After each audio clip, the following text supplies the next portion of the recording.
요즘 우리나라 사람들은 갑자기 교통사고를 당해서 목숨을 잃는 것, 또 암에 걸려서 목숨을 잃는 것을 가장 무서워하고 있습니다. 그렇지만 암에 걸리는 것보다도, 교통사고로 죽는 것보다도 훨씬 더 무서운 것이 있는데, 그것이 바로 불안이라는 병입니다. 이 불안이 교통사고나 암보다 더 무서운 이유는 불안 때문에 생기는 그 우울증 때문에 자살하는 사람이 암으로 죽는 사람보다, 교통사고로 죽는 사람보다 더 많기 때문에 그렇습니다.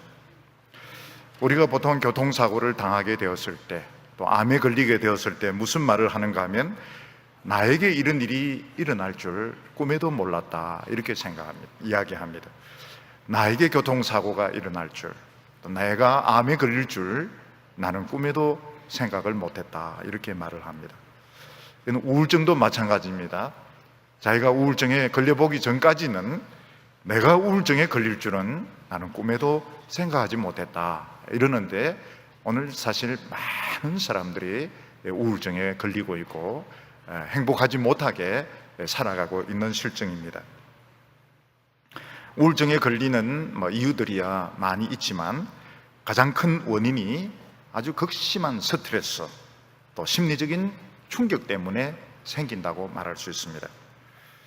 근데 오늘 시대는 사실 사는 것 자체가 스트레스고, 우리나라는 스트레스 공화국이라고 말할 정도로 우리는 매일매일 스트레스를 받아가면서 우리는 살아가고 있습니다.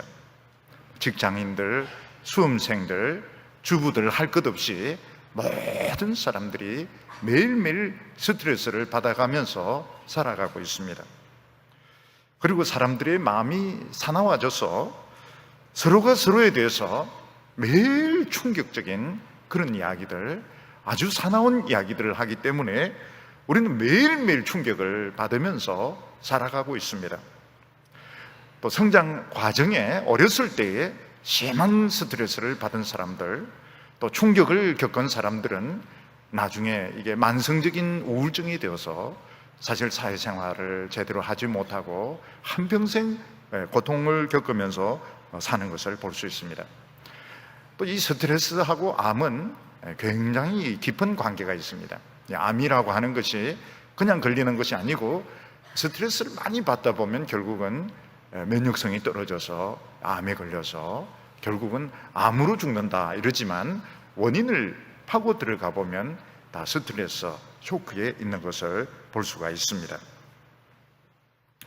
네, 하나님의 백성들은 하나님 안 믿는 사람보다 훨씬 더 예민하고, 또 훨씬 더 이 사람들이 약하기 때문에 이런 불안이나 우울증에 훨씬 더 걸릴 가능성이 많습니다.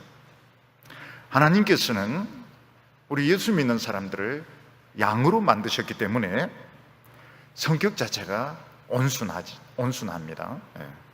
그래서 이 공격적인 이런 분위기에 접하게 되면 가정이라든지 직장이라든지 심지어는 교회라든지 공격적인 이런 분위기에 접하게 되면 굉장히 불안하게 되고 스트레스를 받게 됩니다. 이게 결국은 병이 되게 됩니다. 또 하나님의 백성들은 아예 훈련 받기를 내가 무엇을 알아서 하지 못하고 하나님에게 의존하도록, 하나님의 도움으로 살도록 그렇게 훈련을 받았습니다. 그런데 위기 가운데 하나님께서 안 도와주시면 우리는 금방 절망하고 좌절하고 스트레스를 겪기 때문에 하나님의 백성들은 안 믿는 사람들에 비해서 불안할 가능성이 훨씬 더 높고 우울증에 걸릴 가능성이 훨씬 높은 것입니다. 그래서 하나님 백성들은 더 많이 불안해하고, 더 많은 절망을 하고, 더 많이 우울증으로 고통을 받는데, 옛날에는 자살하면 지옥 간다, 이래서 예수 믿는 사람들은 자살 안 하는 거로 알고 있지만, 지금은 신앙인들 중에서도 자살하는 사람들이 많고, 심지어는 목회자들 중에서도 자살하는 사람이 생길 정도로 이 우울증, 불안의 문제가 보통 문제가 아닌 것입니다. 또 하나님의 백성들이 단기간에 고난은 잘 견디지만은 생각보다 고난이 길어지게 되면 우울증에 빠지게 됩니다. 또 미래에 대해서 지금 당장 어려운 것은 참을 수 있지만 미래 비전이 보이지 않으면 굉장히 우울해지게 됩니다. 또 내 자신에 대한 지금 돈이 있든 없든 그걸 떠나서 나에 대한 하나님의 뜻을 발견하지 못할 때 아주 우울해지게 되고 또 불안해지고 우울증에 걸리게 되는 것입니다. 우리가 이런 것을 보면 우리 예수 믿는 사람이라고 해서 우울증 안 걸리고 불안하지 않은 것이 아니라 안 믿는 사람보다 훨씬 더 사실은 많이 불안해하고 염려하고 걱정하고 또 우울증에 고통을 받으면서 살아가고 있는 것을 우리는 알 수가 있습니다. 오늘 시편 43편을 읽었는데 사람들은 원래는 42편과 하나에 씌었을 것이다 이렇게 생각을 합니다. 왜냐하면 끝나는 그 후렴이 똑같기 때문에 그렇습니다. 맨 끝줄을 보면 내 영혼아 내가 어찌하여 낙심하며 내 속에서 불안해하는가 너는 하나님께 소망을 두라. 옛날 성경 내 영혼아 내가 어찌하여 낭망해하며 어찌하여 불안해하는가 여호와를 바라라 이렇게 똑같이 끝나고 있습니다. 사람들은 오랫동안 불안 때문에 마음의 병이 생길 수 있다는 것을 인정하지 않았습니다. 근데 이제 최근에 와가지고 워낙 많은 사람들이 자살을 하니까 야, 이 우울증이라는 게 참 심각한 병이구나 하는 것을 깨닫지 그전에는 사실은 우울증을 병으로 생각하지 않았습니다. 근데 성경은 아주 오래전부터 하나님의 백성들이 불안으로 인하여 마음이 병들 수 있다는 것을 성경은 이미 말씀을 하고 있습니다. 하나님의 백성들은 마음이 온순하기 때문에 훨씬 더 상처받기 쉽고 훨씬 더 마음이 불안하기 쉽다는 것을 성경은 이야기하고 있는 것입니다. 만일 우리가 이 불안을 이기지 못한다면, 우리가 이 우울증을 극복하지 못한다면 우리는 이 마음의 병 때문에 굉장히 그 행복하지 못한 또 이 마음의 병으로 생긴 육체의 병 때문에 많은 그 고통 가운데 살게 되는 것입니다. 우리가 시편 42편에 보면 마치 목마른 사슴이 시냇물을 찾듯이 내가 하나님을 찾는다 이렇게 말씀하고 있습니다. 어떻게 보면 참 아름다운 편입니다. 목마른 사슴이 시냇물을 찾기에 갈급한 같이 내 영혼이 하나님을 찾기에 갈급합니다. 참 아름다운 것 같지만 사실 내용은 그렇게 아름다운 내용이 아닙니다. 그 사슴이 아니고 나라고 생각해 보면 우리가 더운 여름에 하루 종일 그 땡볕을 걸었습니다. 지금 목말라 죽겠는데 지금 물이 없어요. 그러면 막 안절부절 하면서 지금 물을 마셔야 지금 기절하지 않고 지금 살 수 있는데 하루 종일 땡볕을 걸었는데 지금 마실 물이 없는 것입니다. 마찬가지로 목마른 사슴이 시냇물을 찾는 게 아름다운 모습이 아닙니다. 지금 사슴이 목말라서 미칠 것 같은데 시냇물이 없어요. 그러니까 사슴이 막 이 골짜기를 뛰고 저 골짜기를 뛰고 막 난리를 치듯이 내가 하나님을 지금 찾는다고 말하고 있습니다. 무슨 말인가 하면 지금 하나님이 안 도와주시면 지금 나나 나의 가족이 죽을 수밖에 없습니다. 지금 막 열이 팍팍 나고 혈압이 떨어지고 그리고 막 경제적으로도 지금 망할 수밖에 없는 이런 위기 가운데서 하나님이 지금 당장 도와주셔야 됩니다. 그런데 하나님은 안 도와주시는 거예요. 그러니까 주위에 있는 사람들이 뭐라고 말합니까? 너의 하나님 어디 있느냐? 평소에 그렇게 잘 믿더니 그 신앙이 무슨 소용이 있느냐? 이런 이야기를 하는데 눈물이 주야로 내 음식이 되었다고 얼마나 많은 눈물을 흘렸는지 눈물을 그냥 밥에 말아서 먹었다고 말을 하고 있습니다.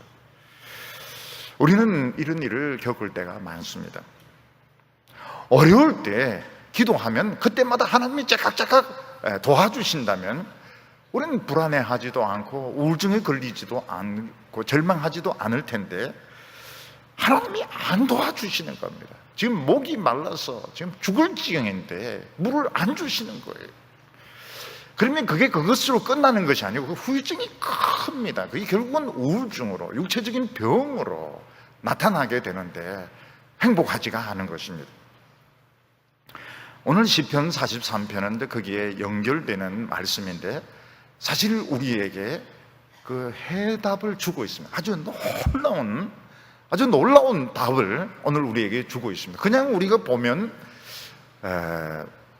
잘 모를 것 같은데 우리가 열심히 보면 왜 하나님께서 빨리 안 도와주시는지, 그 목마른 상태에서 하나님이 우리에게 무엇을 주려고 하시는지 오늘 이 시편 43편이 아주 놀라운 그 답을 주고 있는 것을 우리가 찾을 수 있습니다.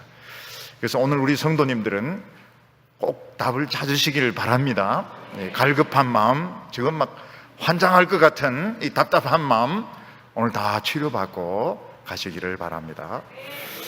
오늘 여기 보면 이 감당할 수 없는 이 불의에 힘들어하는 성도의 모습을 볼 수 있습니다. 오늘 우리 성도들이 사실은 이 세상에 살면서 힘들어하는 이유가 뭔가 하면 우리에게 닥친 이 짐들이 내가 질 수 없는 무거운 짐이기 때문에 힘들어하는 것입니다. 내가 한 손으로 들 수 있는 이런 짐 같으면 우리는 문제가 될 것이 없습니다. 우리가 두 손으로도 온 힘을 다해도 감당할 수 없는 짐들이 우리에게 주어지기 때문에 우리는 낭망하고 불안해하는 것입니다. 그 중에 하나가 이 생활고가 있습니다. 특히 어떤 집에서 생활 전체를 책임지는 그 가장이 돌아가셨을 때 그 남은 식구들, 특히 그 부인이 자녀들 교육과 그 생활비 문제까지, 어떤 데는 시집 식구, 친정의 문제까지 책임을 지려고 할 때 굉장히 그 생활고의 짐이 무거운 것입니다. 전에 우리 교회에 어떤 그 가정 식구가 있었는데 그 남편이 도장을 이렇게 파가지고 생활을 했습니다. 이분이 이제 유일하게 수입을 하는 게 도장을 파는 일인데, 사실 이제 도장 파는 일이 막 이 컴퓨터가 생기고 이러면서 장사가 잘 되질 않습니다. 근데 이분이 이제 뇌졸중으로 쓰러지신 거예요. 돌아가지진 않고 그냥 움직이지 못하는 반신불수가 되신 겁니다. 그래서 어떻게 합니까? 부인이 도장을 판 겁니다. 부인이 도장을 팠어요. 도장을 파가지고 남편을 계속 돌보고 애들 교육도 시키고 또 시어른 또 그리고 이 친정 식구들을 또 다 노인들이에요. 이분들을 또 요양원에 모시는 이 일까지 이분 도장 가지고 다 해결을 하신 겁니다. 제가 신방을 가가지고 그 부인 손을 좀 보자 그랬습니다. 손을 이렇게 내미는데 제가 손을 붙잡고 위대한 손이라고 이야기했습니다. 이 손은 정말 위대한 손이라고. 도장 하나 파가지고 남편도 간호하고 시집 어른들 2분, 친정 어른 2분, 4명을 요양원에서 돌봐준 위대한 손이라고. 그때 이분의 그 표정이 굉장히 밝아지는 겁니다. 담임 목사가 가가지고 자기 손을 붙잡고 위대한 손이라고 하니까 그 응어리가 좀 풀리는 것 같아요. 굉장히 이분이 좋아하셨어요.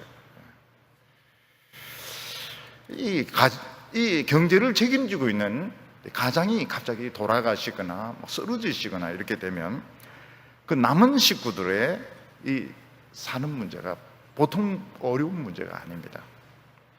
또 요즘 우리 청년들 등록금이 보통 비싼 게 아닙니다.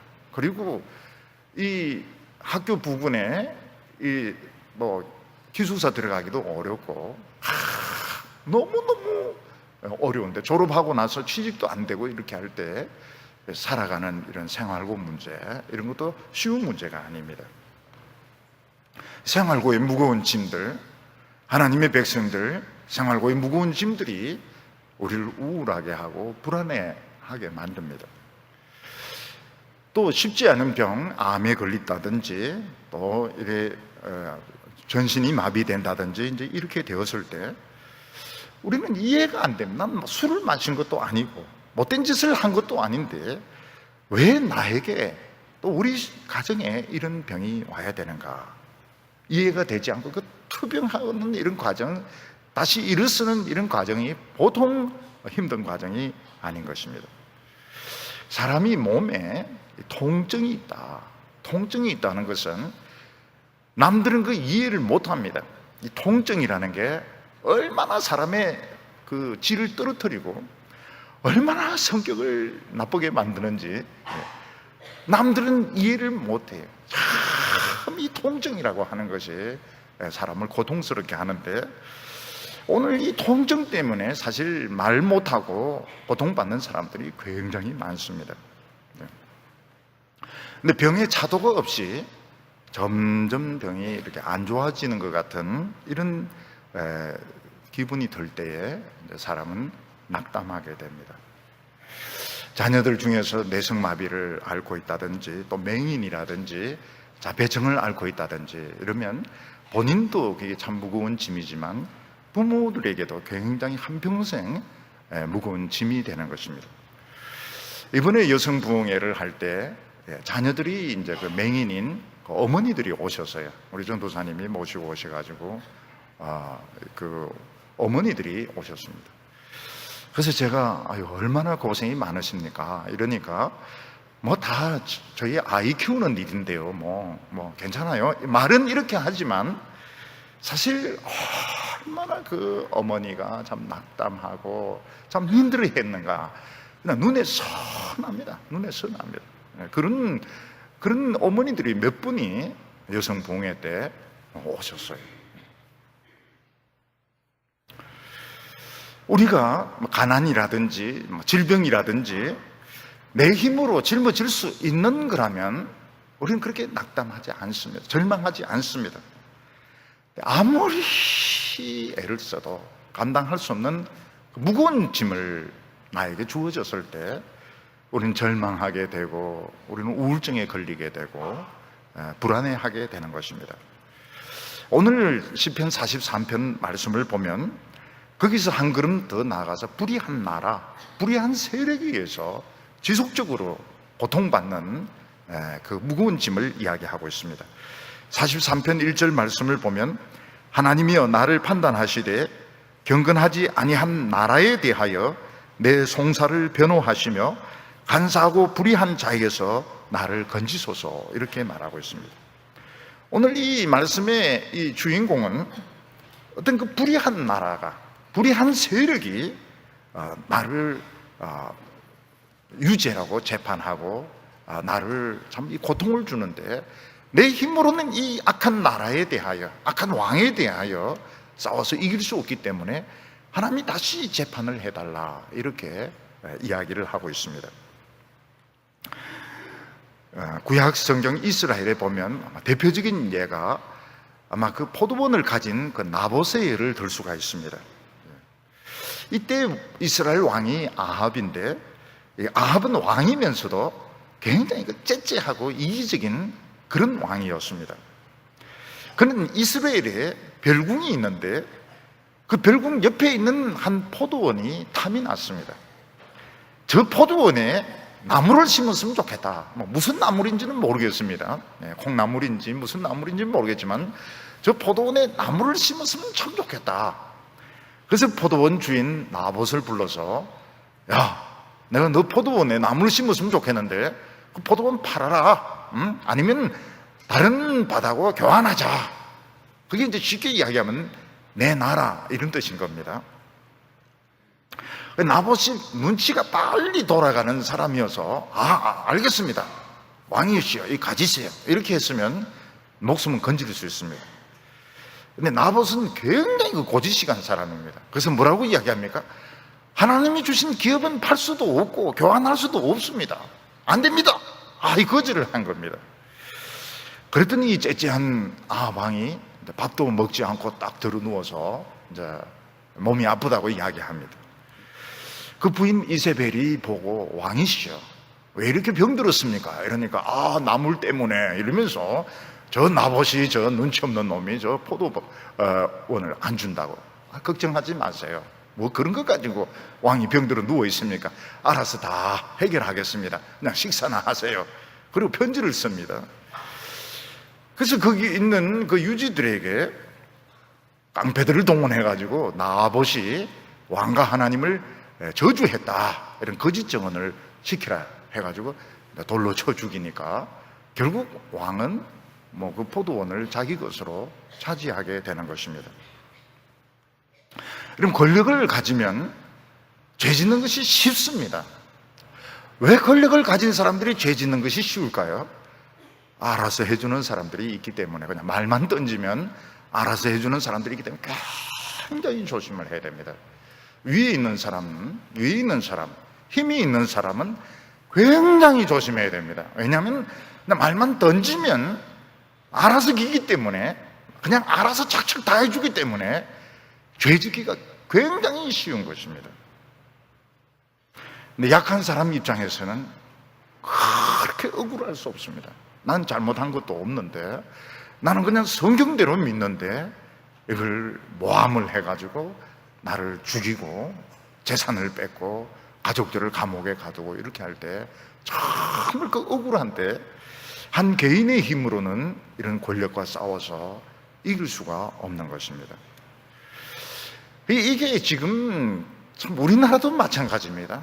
힘을 가지고 있는 사람들은 별 문제가 아닙니다. 말만 하면 되니까요. 그렇지만 그 당하는 사람들의 입장에서는 이게 보통 이게 답답한 일이 아니, 억울한 일이 아닌 것입니다. 다윗은 사울 왕의 시기를 받았습니다. 사울 왕이 다윗은 저건 은혜를 모르는 놈이고 참 반역자고 나를 죽이려고 하는 놈이다, 이러니까 모든 사람들이 다 믿습니다. 다윗이 아무리 변명을 하고 왕 앞에서 자기의 의로움을 이야기하려고 해도 믿어주는 사람이 없는 것입니다. 불의한 나라까지 갈 필요가 없이, 요즘 그 학생들이 학교에서 폭행을 당해서 많이 자살을, 지금 너무 많이 죽었습니다. 너무 많이. 요즘 좀 뜸한데 너무 많이 죽었어요. 이 힘이 없는 애 한 명은 덩치 큰 놈, 또 그 패거리들이 와서 막 찝찝거릴 때 혼자 힘으로는 이걸 이길 수가 없습니다. 이걸 절대로 감당할 수 없는 무거운 짐인 것입니다. 이걸 이제 부모님에게 이야기하면, 부모님 안 그래도 지금 직장 일도 돈 버는데 정신이 없는데, 야 너는 사내 자식이 고등학생이라고 하는 주제가 얼마나 못났으면 학교 일도 제대로 해결 못해서 친구 일도 해결 못해서 집안까지 끌고 오느냐, 야단을 칠 것이고, 또 담임 선생님에게 이야기해봐야 선생님도 해결 못하는 거 뻔하고, 담임 선생님도 저 깡패들 못 이기고 괜히 나만 비겁한 놈이다, 일러 바친 고자질한 비겁한 놈이다 낙인 찍히게 되니까 결국 이걸 감당을 못해서 자살하는 것입니다. 왜 자살하는 거? 내가 죽어봐야 내가 옳다는 걸 알 거라는 것입니다. 내가 죽었을 때 저 깡패들이 막 당황해하는 모습, 경찰에 붙들려가는 모습, 부모님이 울고 담임 선생님 당황해하는 모습을 자기가 생각을 하는 거예요. 내가 죽어봐야 내가 옳다는 걸 사람들이 알아줄 거라, 이렇게 생각하는 것입니다. 사실 그것은 마귀의 속임수입니다. 이 세상에 어떤 것보다도 사는 것보다 더 중요한 것이 없는데, 분하다 보니까 내가 죽어봐야 사람들이 내가 그리 호락호락하지 않다는 걸 알 거다. 내가 죽어봐야 저 깡패 저놈들이 참 놀랄 거다. 근데 이런 생각을 하는데, 청소년들은 꼭 예수 믿으라고 전도를 해야 됩니다. 청소년들은. 왜냐하면 청소년들이 이제 이런 데 부딪힐 때 기도하면 하나님 꼭 들어주십니다. 꼭 이 깡패들로부터 어려움으로부터 건져주시는데, 이 청소년들이 뭐 공부한다, 뭐 안 믿을 거라고 생각해가지고 전도를 안 하는 거예요. 굉장히 잘못 생각하는 겁니다. 청소년들이 이런 위기 때 기도하면 하나님 반드시 도와주십니다. 반드시 도와주시고 건져주세요. 그 청소년들에게는 꼭 그 예수 믿으라고 이야기해야 돼요. 이럴 때 꼭 기도해라고 가르쳐 줘야 되는 것입니다.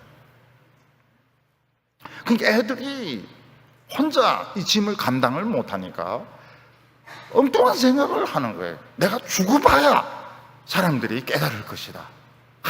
이 사탄이 하는 이야기인데, 맞기는 맞습니다. 죽어 봐야 깨닫지만 그 한 생명이 얼마나 소중하고 그 한 명 때문에 국가가 얼마나 충격에 빠지고 하나님이 얼마나 진노하는지 마귀는 그런 이야기는 싹 빼는 겁니다. 그래서 절대로 그 마귀의 거짓말에 넘어가면 안 됩니다. 요셉은 형들의 시기심 때문에 그 사랑받는 아들이 옷을 벗기우고 노예로 팔려가게 됩니다. 그리고 거기서 또 감옥까지 들어가게 됩니다. 근데 요셉이 참 답답했던 것이 뭔가 이 세상 어느 누구도 자기 말을 안 믿어주는 것입니다. 그 아라비아 상인들에게 팔려갈 때 또 이슬람 사람이라기도 하고 근데 팔려가면서 나는 부잣집 아들이라고 우리 아버지한테 한번 연락만 해주면 돈 몇 배로 줄 거라고 아무리 이야기해줘도 아무도 안 믿어주는 겁니다. 그리고 그 주인의 그 여주인으로부터 자기가 그 강간하려고 했다는 그 모함을 당했을 때 절대로 아니라고, 나는 절대로 그렇게 안 했다고 아무리 이야기해도 절대로 믿어주는 사람이 없는 겁니다. 요셉이 참 얼마나 답답하고 얼마나 절망했고 아마 정상적으로 하면 자살을 해도 한 10번은 했을 겁니다. 그런데 놀라운 것은 하나님이 요셉을 지켜주셨어요. 노예 생활하는데도 지켜주시고 감옥에서도 지켜주시고 나중에는 참 탁월한 이런 총리로 하나님이 요셉을 끄집어내어서 쓰셨던 것입니다. 다니엘 같은 경우에도 나라가 무능해서 포로로 붙들려 가게 됩니다.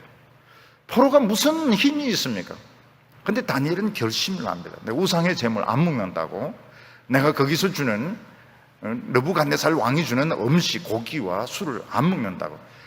포로로 붙들려 간 주제에 무슨 힘이 있습니까? 그런데 그걸 지킵니다. 그걸 지키고 결국은 바벨론의 총리까지 되고 사자굴에서도 살아서 승리해서 나오는 것을 볼 수가 있습니다. 우리는 억울한 일, 참 답답한 일 당했을 때 하나님 앞에서 결사적으로 기도를 합니다. 왜냐하면 그 밖에 다른 길이 없기 때문에 그렇습니다.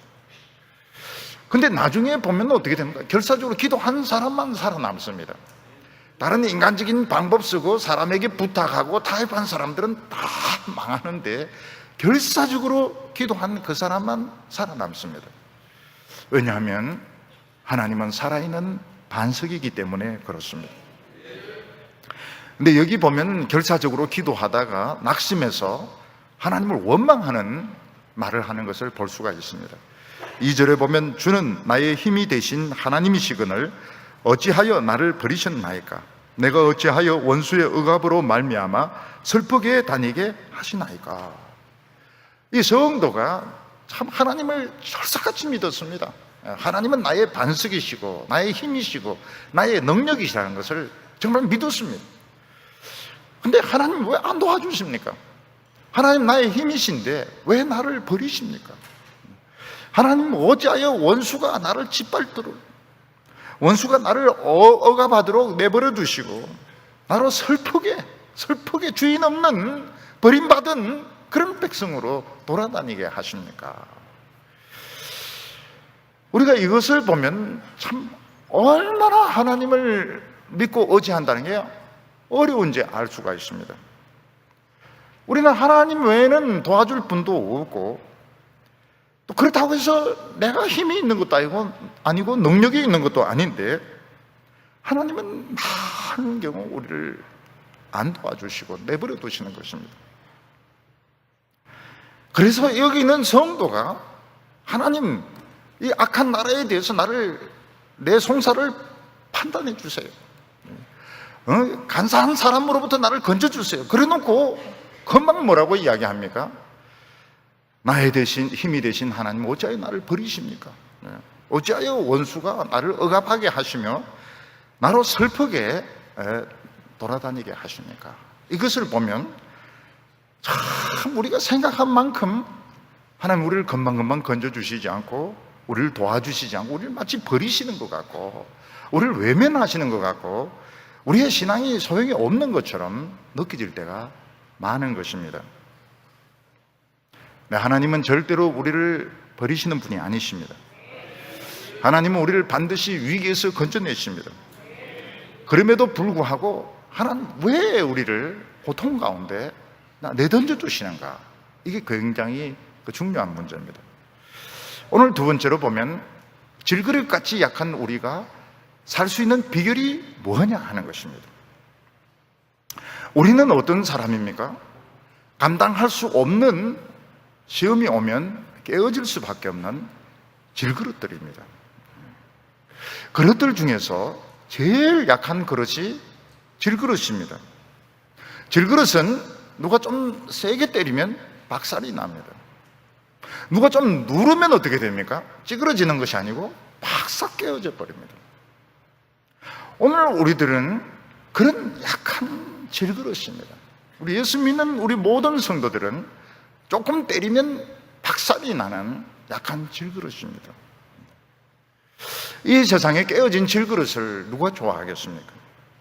박살난 질그릇을 누가 귀하다고 생각하겠습니까? 오늘 우리들이 제일 두려워하는 것이 바로 그것입니다. 우리는 우리 자신도 사실은 별 볼 일 없는데, 우리가 인물이 잘난 것도 아니고 재주가 특별한 것도 아니고, 우리는 그렇다 해서 돈이 많은 것도 아닌데, 하나님께서 어려운 가운데 방치해 두어서 박살이 나고 금이 가고 귀퉁이가 깨어졌을 때 사실 우리의 인생이 무슨 소용이 있느냐, 우리는 그것을 두려워합니다. 우리가 질그릇이라면 세상 사람들은 뭐라고 말할 수 있습니까? 물론 다 그런 것은 아니지만 세상 사람들은 철밥통을 끼고 있습니다. 이 철밥통은 때려도 찌그러지지 완전히 박살나지는 않습니다. 그래서 세상 사람들은 철밥통 같은 직장, 철밥통 같은 자기 돈을 가지고 큰 소리 막 치는데, 우리는 이 하나님을 의지했기 때문에 질그릇밖에 안 되는 겁니다. 누가 때리면 박살이 나버리고 좀 세게 눌리면 깨어져 버리는 이런 약한 질그릇입니다. 그런데 이 질그릇이 살아남는 방법이 있습니다. 그게 무엇인가 하면 질그릇 안에 하나님의 말씀을 담는 겁니다. 여기 3절에 보면 주의 빛과 주의 진리를 보내시어 나를 인도하시고 주의 거룩한 산과 주께서 계시는 곳에 이르게 하소서, 이렇게 말씀하고 있습니다. 굉장한 놀라운 말씀입니다. 이거는 시편 42편에서 우리가 발견하지 못한 놀라운 사상의 발전입니다. 우리의 모습 이대로는 사실은 너무 연약하기 때문에 힘도 없고 가치도 없고 그냥 박살날 수밖에 없습니다.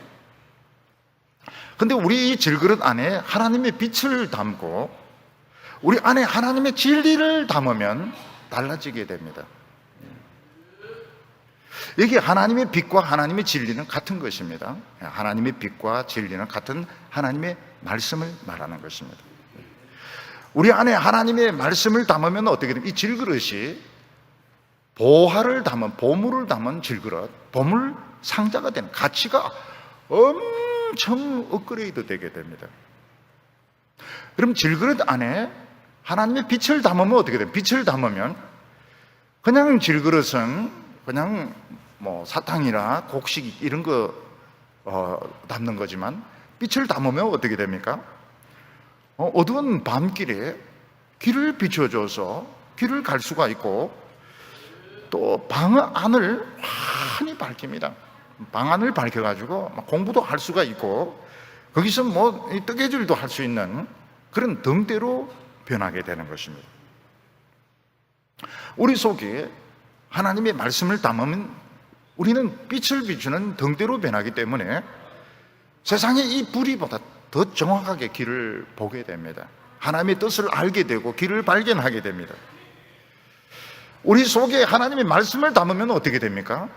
우리가 하나님의 천사로 하나님의 손에 붙들린 능력의 사자로 변해서 마치 모세같이 무궁무진한 능력과 축복이 나오게 됩니다. 그래서 우리가 세상에 이런 조건만 가지고 보면 너무 약합니다. 너무 약하고 쓸모가 없고 제대로 해낼 수 있는 것이 없는 것 같아요. 근데 우리 속에 하나님의 말씀을 담으면 어떻게 됩니까? 빛이 나와서 이 길을 발견하게 됩니다. 사탄의 이런 공격들을 예측을 할 수 있게 됩니다. 그리고 하나님의 능력이 막 나타나게 됩니다. 근데 우리가 궁금한 것은 세상의 철밥통에 빛을 담으면 더 빛이 잘 나오지 않을까? 철밥통에 비춰가지고 또 철밥통에 말씀을 담으면 더 튼튼하지 않을까? 근데 성경 어느 곳에도 철밥통에 말씀을 담는다는 부분이 없습니다. 철밥통 가지고는 안 돼요.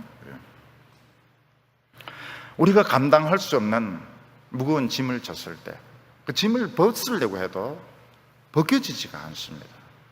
우리는 하나님을 믿는 순간 질그릇이 되어버려요. 철밥통에서 질그릇으로 변해버렸습니다. 학벌도 소용이 없고 인물도 소용이 없고 집에서도 안 도와준다고 이야기를 합니다. 이 짐을 벗으려고 해도 벗을 수가 없습니다. 우리는 불안하고 두렵고 침체가 되고 우울증이 오게 됩니다. 그때 우리는 하나님을 많이 원망하기도 하고 또 자신의 무능함에 대해서 비관하기도 하고 미래에 대해서도 굉장히 절망을 하게 됩니다. 우리가 사람을 보고 세상을 보고 이렇게 하면 살아갈 자신이 없어요. 너무너무 마음이 상해서 자신감을 잃어버리게 됩니다.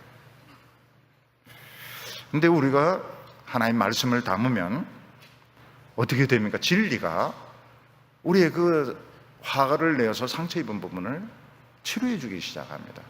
정확하게 내가 어디가 다쳤는지 뭐가 문제인지 발견을 하게 되고 하나님께서 그 부분을 치료해 주십니다. 그리고 하나님의 말씀이 계속 이야기합니다. 계속 아주 세세한 부분까지 계속 이야기를 하게 됩니다. 그래서 참 놀랍니다. 끊임없이 하나님 말씀이 계속 영감으로 우리를 깨우쳐 주십니다. 그래서 길을 발견하는 거예요. 남자들이 이제 여성들과 연애하다가 결혼을 하게 되지 않습니까? 결혼을 하게 되면 무엇을 발견하게 됩니까? 자기 부인이 끊임없이 이야기한다는 걸 발견하게 됩니다. 계속 이야기를 해요. 왜냐하면 같이 붙어 사니까요. 그리고 사랑하니까 계속 이야기합니다. 좋을 때도 있고 안 좋을 때도 있고요. 계속 토킹 계속 이야기를 합니다. 제 아내도 막 귀에 대놓고 이야기를 합니다.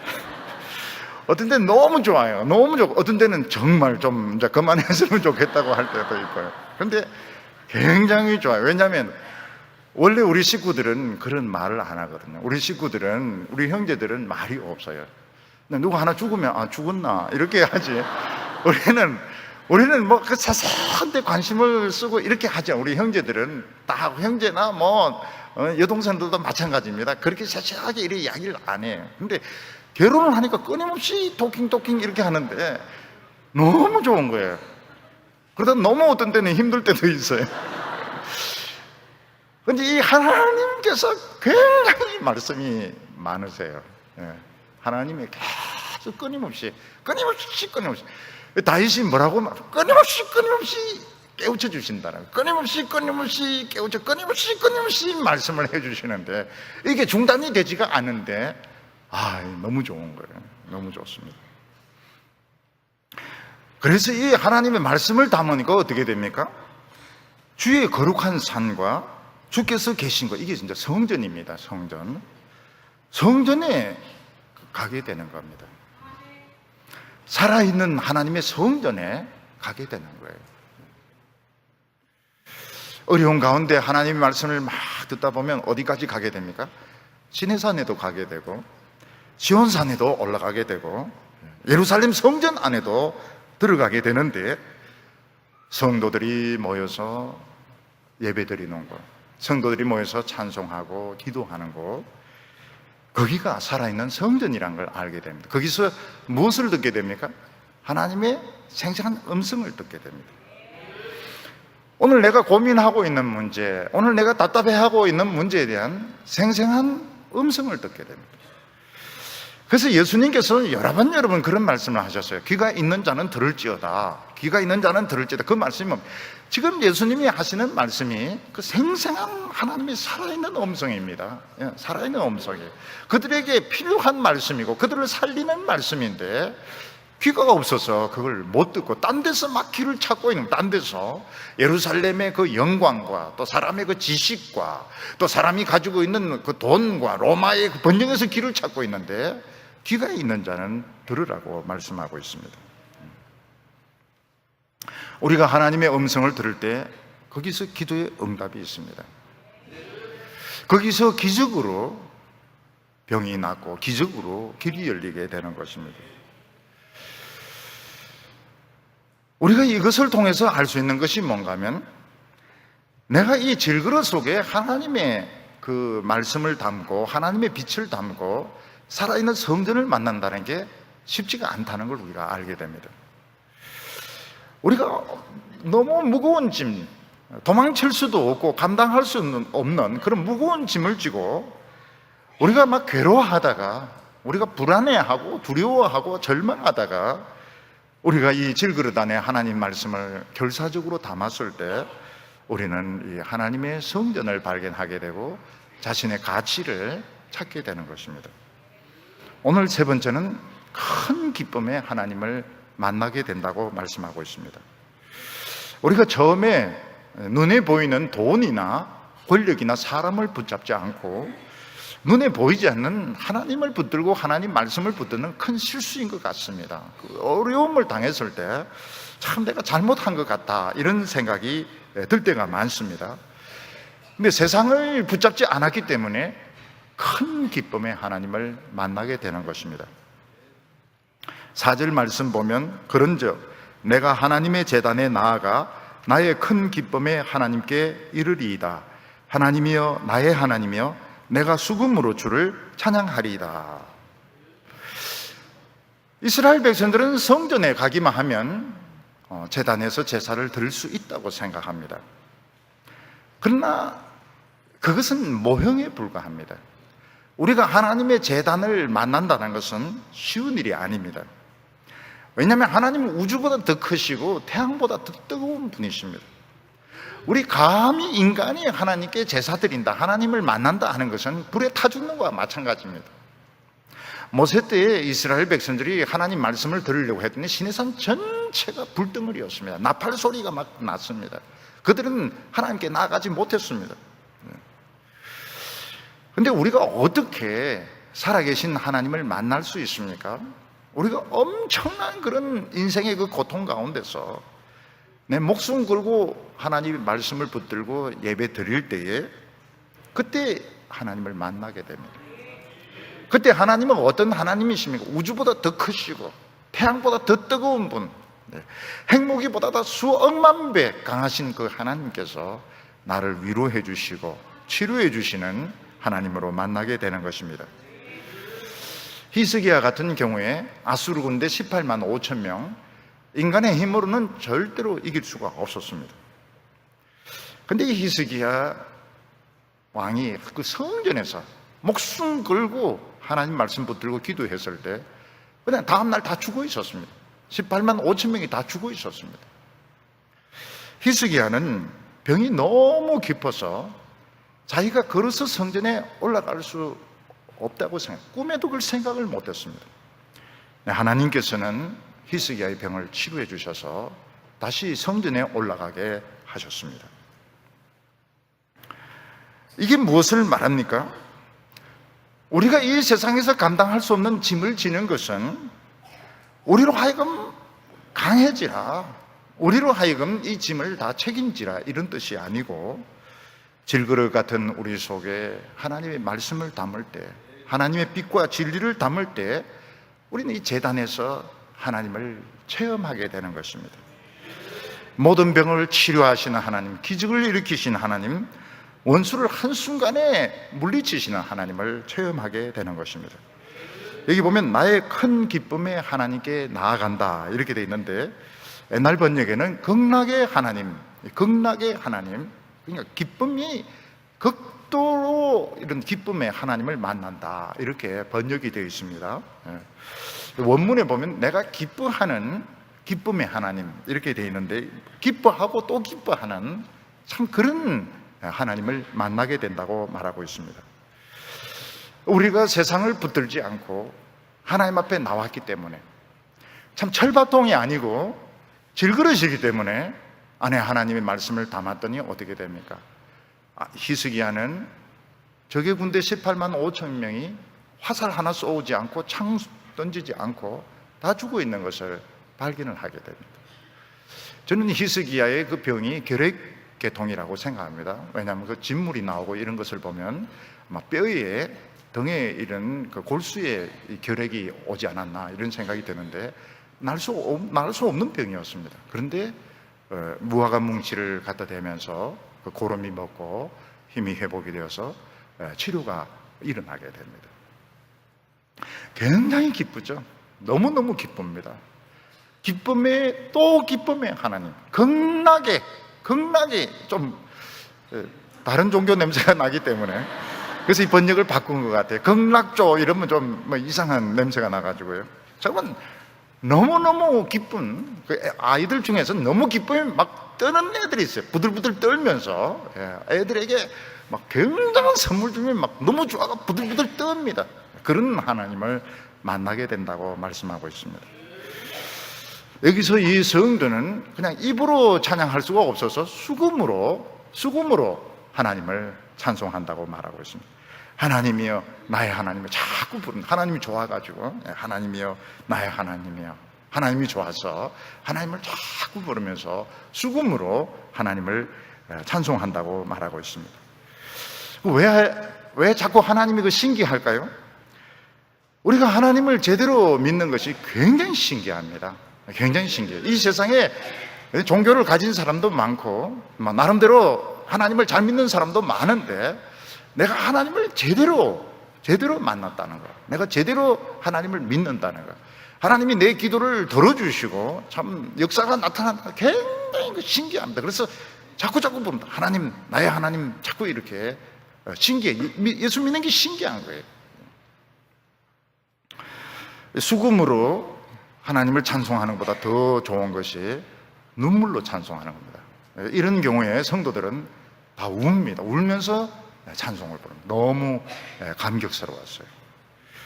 그리고 우리는 자기 자신을 또 설득을 합니다. 5절에 내 영혼아 내가 어찌하여 낙심하며 어찌하여 내 속에서 불안해하는가. 너는 소망을 하나님께 두라. 그가 나타나 도우심으로 말미암아 내 하나님을 여전히 찬송하리로다. 우리는 지금 낙심하고 있습니다. 우리 많은 청년들 낙심하고 있습니다. 길이 빨리 열리지 않아서 낙심하고 있습니다. 또 많은 성도들 불안해하고 있습니다. 경제적인 문제로 불안해하고 있습니다. 우리는 때때로 너무 무거운 짐을 지고 있습니다. 이 짐 벗어버리고 싶은데 그렇게 벗는 것이 쉽지가 않습니다. 질병의 짐이 있습니다. 경제적인 짐이 있습니다. 어떤 책임의 짐이 있는데 이 짐을 감당할 수가 없어요. 지금 우울증이 왔습니다. 불면증이 왔습니다. 심장병이 왔습니다. 우리 너무너무 약한 질그릇인데 스트레스가 너무 강해서 지금 박살나기 일보 직전입니다. 지금 그릇이 터지려고 하고 깨어지려고 하고 있고, 더 이상 이 스트레스를 견딜 수가 없습니다. 육체적으로 정신적으로 감당할 수가 없습니다. 지금 불안이 내 영혼까지 들어와서 우울증에 걸려 있습니다. 공황장애가 걸려 있습니다. 지금 이게 이제 육체적인 병까지 발전이 되었습니다. 그때 우리는 우리 자신에게 이야기를 해야 됩니다. 내 영혼아 내가 어찌하여 낭망하며 불안해. 옛날 성경에는 낭망이라고 하고 있어요. 낭망하며 불안해하고 있느냐. 그건 무슨 말입니까? 너 불안해하는 게 당연하다는 거예요. 낙심할 수밖에 없다는 겁니다. 지금 너에게 걸려있는 스트레스는 너가 감당할 수 있는 것보다 훨씬 세다. 그거는 다 인정한다는 겁니다. 그렇다고 해서 사람을 쳐다보고 세상을 쳐다보면 너 죽는다. 너 이거 질그러 터져버린다고요. 무조건 하나님을 바라보라고 말하고 있습니다.